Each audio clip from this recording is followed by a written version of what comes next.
for joining us on Real Investment News. I'm your host, Scarlett Fakar. This morning, we learned that the U.S. Consumer Confidence Index jumped in January, and it's now hovering near a 17-year high.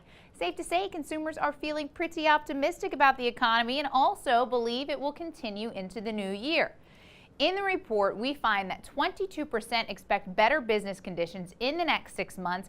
That is up from December. And 19% believe more jobs will become available in the near future.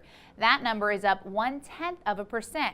And take a look at this. 51.6% say they expect stock prices to increase over the next year. That's the highest since 1987.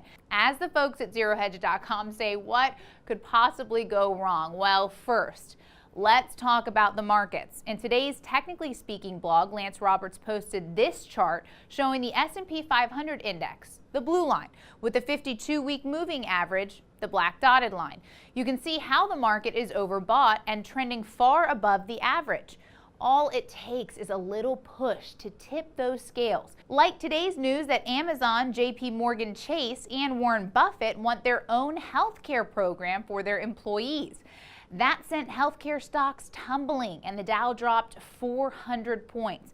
Lance tells us it's mainly just investors using the headlines as an excuse to take some profits, but it's also an example of how quickly things can turn. And we showed you last week how Americans are spending more, increasing their debt, while savings rates are near 13-year lows. So maybe we shouldn't be so confident investing in a shaky market when we don't have enough savings to pay it all off. That is our afternoon market report. Be sure to like us on Facebook and follow us on Twitter. We'll be back with your market close in the Real Investment Hour at 6 p.m.